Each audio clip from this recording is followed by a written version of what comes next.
सारथी support YouTube channel में आप तमाम मित्रों हार्दिक स्वागत है। तो विद्यार्थी मित्रों, आजना वीडियोनी अंदर आपणे धोरण 12 भूगोल विषयना जे विभाग डी ना टोटल 24 मार्कना आईएमपी प्रश्नों है एनी तमामनी चर्चा करवाना छे। संपूर्ण पीडीएफ फाइल तमारे डाउनलॉड करवी होय तो डिस्क्रिप्शननी अंदर आपणी टेलिग्राम चेनल सारथी सपोर्टनी लिंक तमने आपी छे, त्याथी तमे संपूर्ण आज पीडीएफ फाइल छे एने मेळवी शको छो। ओके, वधारे समय नहीं लेवो, आपणे आ विडियोनी शरूआत करीए। तो विद्यार्थी मित्रों, धोरण 12 भूगोल विषयनी अंदर विभाग डी है ए टोटल 24 मार्कनो तमने पूछाय छे। केटला मार्कनो? तो के 24 मार्कनो। टोटल 12 प्रश्नों तमने आपेला होय छे, जेमांथी तमारे लखवाना केटला छे? तो के 8 प्रश्नों। टोटल 12 प्रश्नों आप्या होय छे, एमांथी तमने जे पण आवडता होय एवा 8 प्रश्नों सिलेक्ट करीने तमारे लखवाना छे। केटला मार्कना प्रश्न आवे? तो के 3 मार्कना प्रश्न पूछाय छे। एनी अंदर तमारे केटला चेप्टर टोटल करवाना छे? तो के पहेलुं चेप्टर, त्रीजुं चेप्टर, चौथुं चेप्टर, पांचमुं चेप्टर, छठुं चेप्टर, सातमुं चेप्टर, नवमुं चेप्टर, 10मुं चेप्टर, 11, 12 અને 13 चेप्टर।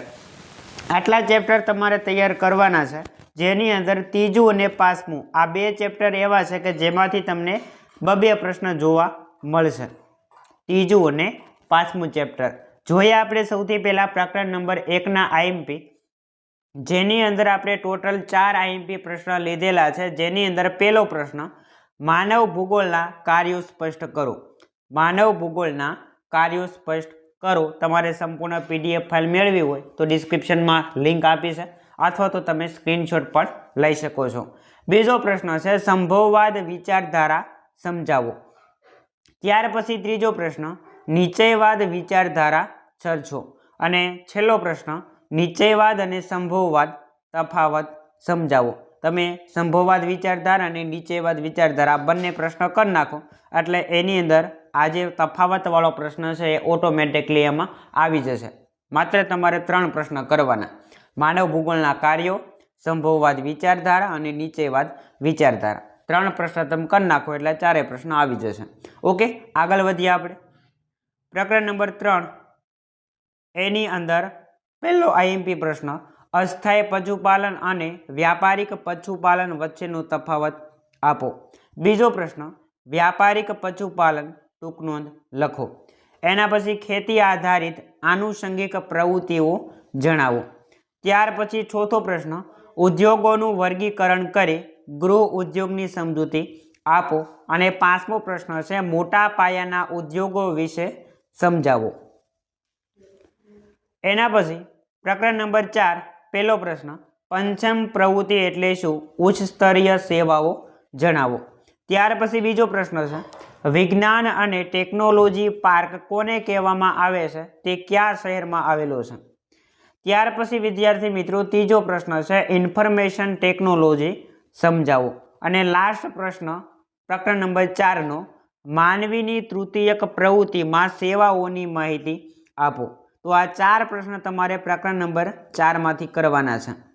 त्यार पछी विद्यार्थी मित्रों प्रकरण नंबर 5 आवे छे, जेनी अंदर पहेलो आईएमपी प्रश्न है कि पाइपलाइनना लाभो जणावो। बीजो प्रश्न, हवाई मार्गोनो विकास समझावो।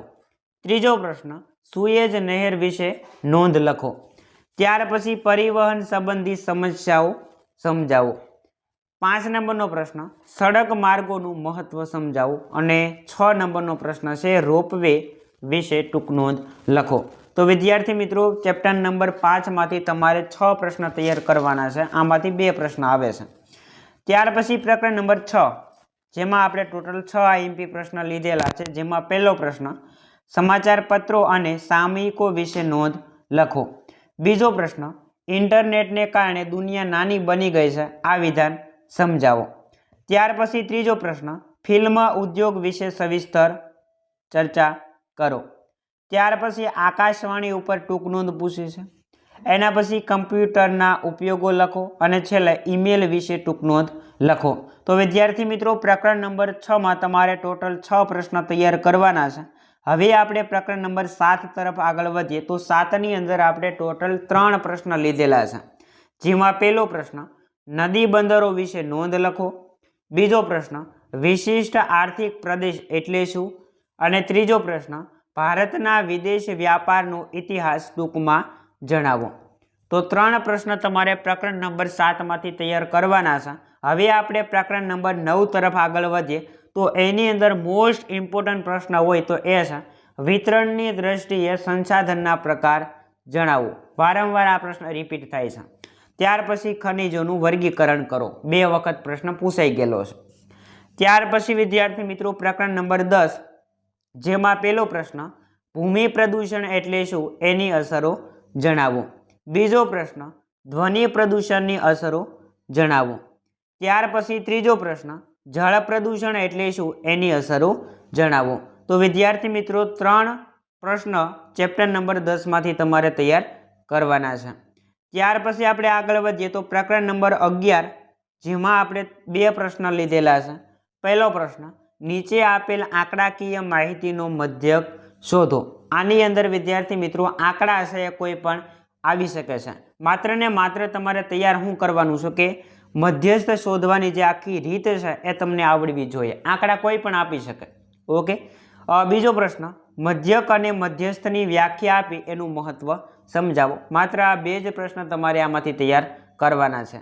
ચેપ્ટર નંબર 12 જેમાં આપણે જોઈએ પહેલો આઈએમપી પ્રશ્ન પ્રવાહ આલેખની લાક્ષણિકતા જણાવો। બીજો પ્રશ્ન વિભાજિત વર્તુળનો દાખલો પૂછાઈ શકે। વિભાજિત વર્તુળ છે એનો કોઈ પણ દાખલો તમને આમાં પૂછાઈ શકે છે। 2 પ્રશ્ન તૈયાર કરવાના છે। અને છેલ્લું પ્રકરણ વિભાગ ડીનું એમાં 13 નંબરનું ચેપ્ટર છે, એમાં ટોટલ 6 પ્રશ્ન લીધેલા છે। પહેલો આઈએમપી પ્રશ્ન જીઆઈએસનો ટૂંકમાં પરિચય આપો। જીપીએસના ઉપયોગો લખો। ગ્લોબલ પોઝિશનિંગ સિસ્ટમ એટલે કે જીપીએસ વિશે ટૂંકમાં માહિતી આપો। ત્યાર પછી ચોથો પ્રશ્ન કમ્પ્યુટરને કારણે નકશા નિર્માણમાં થતા ફાયદા જણાવો। એના પછી જીપીઆરએસ સિસ્ટમ વિશે ટૂંકમાં માહિતી આપો। અને છેલ્લો પ્રશ્ન હાર્ડવેર અને સોફ્ટવેરનો પરિચય આપો। ટોટલ પ્રકરણ નંબર 13 માંથી 6 પ્રશ્ન છે તમારે તૈયાર કરવાના છે। તો વિદ્યાર્થી મિત્રો આ હતા ધોરણ 12 ભૂગોળ વિષયના વિભાગ ડીના 24 ગુણના પ્રશ્નો। ગેરંટી સાથે કહું છું કે 24 ગુણનું તમને આટલા પ્રશ્નમાંથી જ આવશે।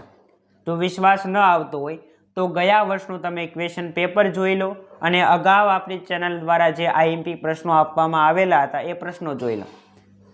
દરેકે દરેક પ્રશ્ન એ જ આવે છે। ઓકે, અને હજી તમે ચેનલ ઉપર નવા આવ્યા હોય તો ખાસ ચેનલને સબસ્ક્રાઈબ કરી લેજો, કારણ કે આ ચેનલ ઉપર તમામ વિષયના આઈએમપી પ્રશ્નો મળી રહેશે।